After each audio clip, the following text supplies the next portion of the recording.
Today I'm going to revisit my top 5 makeup products from 2023, so from last year.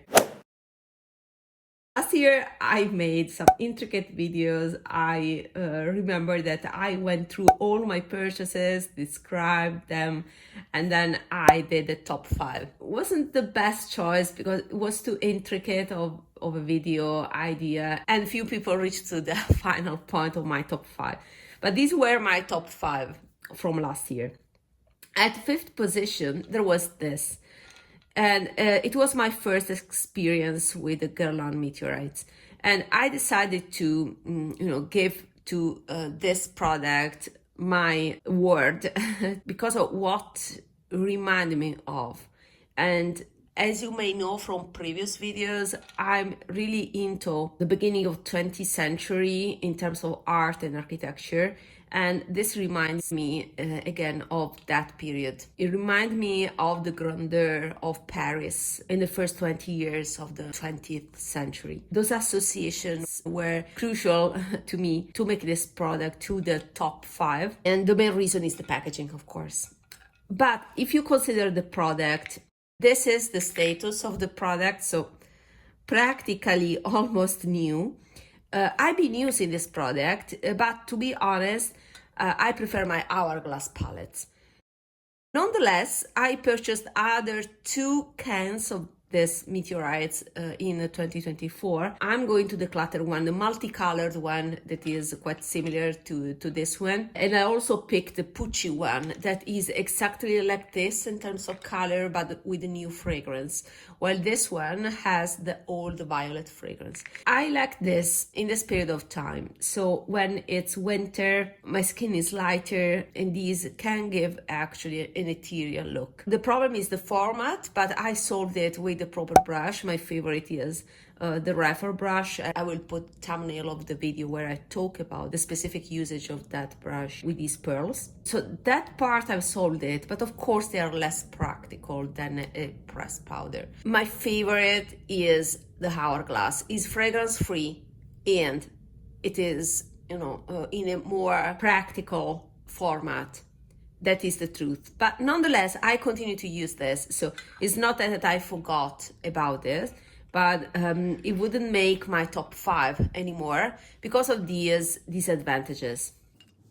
At spot number 4, I gave my reward to an indie brand that is Fantasy Cosmetica. Now, true to be said, this was one of my most used palettes in 2023. But then I purchased more shimmer shades. I collected the shimmer shades here, and then I forgot about this palette. This is a palette that I actually forgot about. What I like from these shimmers is that they stay on the lid. So they are not shimmers that disappear over time. Truth to be said, my favorite shimmers, my favorite textures that are lighter than these, over time they fade. They fade gracefully, but they fade. I'm referring particularly to Suku, that type of Japanese makeup. If I put that and I go to the office, I know for sure that at lunchtime it's not like the beginning. It's not a makeup that stays a lot, but on me especially. Also because I tend to forget about primers, so it's also my fault. But I don't care because the overall result is still very pretty, and I do not do complicated makeup. So if it's matter of one and done plus a hint of shimmer here and there or at the center of my lid, then it's fine. Even if it fades, it's fine anyway. And therefore, I don't care too much for my makeup to last a lot, as long as it fades gracefully, as I said. The main point is that there was, I think, instead of this, that is nice, it's very reflective. That's why I wanted to put it here. But instead of this, there was a mustard. Once I removed the mustard, I forgot about this palette. And also, I think I reintroduced the mattes to be able to use this palette. This is another very nice shade. It's a gray. Very nice gray, but still I miss the mustard, so I think I will remove something they look mostly the same, right? So I will remove one of these and I will put mustard so that I can have my core mats at the corners back, and then I think I will reuse this palette. But yeah, there are a lot of Chinese palettes. Last year, this was the indie brand that was, let's say, the most trendy, and I think it has switched to Ansley Rain right now, and I recently purchased the Cold Moon. So if I have to pick a favorite in sense, a palette that inspires me and that I want to use, that position has been switched to Ansley Rain Cold Moon palette. It is a recent purchase.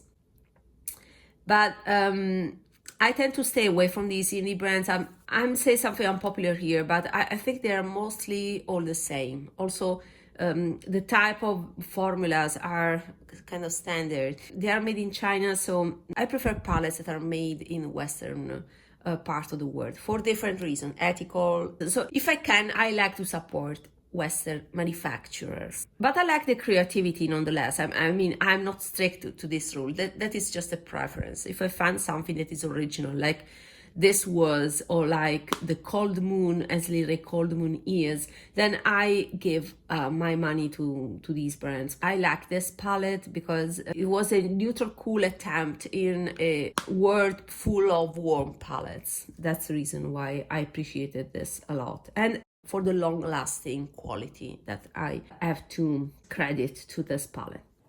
And then the Dior, the third position was to this palette. It is still a great palette, but I didn't use it so much this year. This is the new dress palette and is still smooth, buttery soft.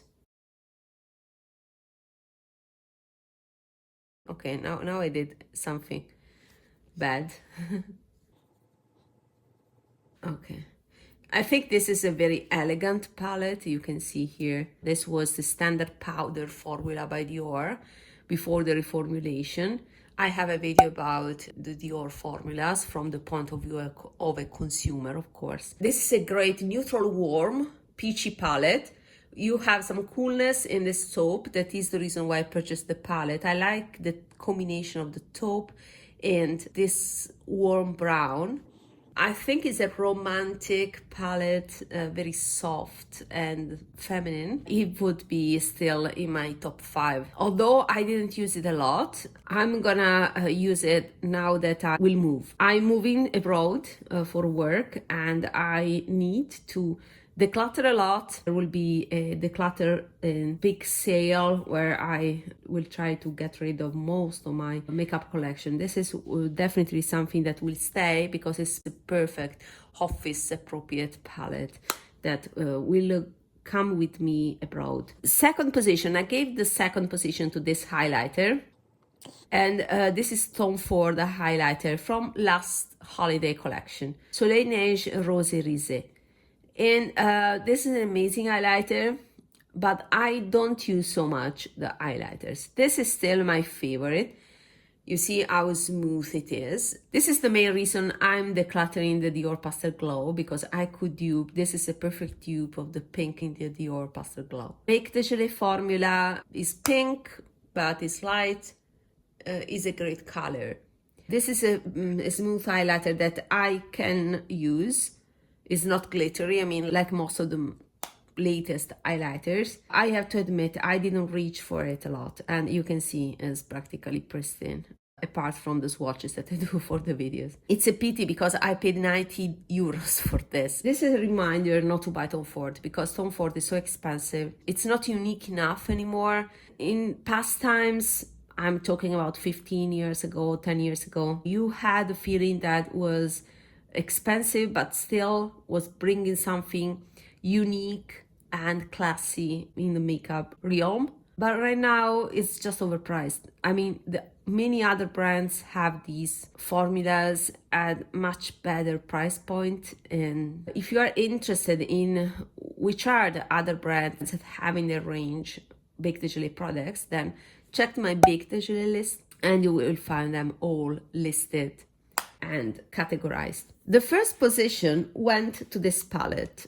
that is the Baroque palette by Chanel. Well, I still use these two shades. I desire to use this palette, and these are the two shades that I want to use. So it's the green and this glittery white. It is so pretty on the eyes. These are the two shades that make the palette, in my opinion. This is still a favorite. I mean, I don't think it would be at the top position with all the palettes that came this year. There were some very good ones. In the latest Dior highlighter quad, I have something very similar to this.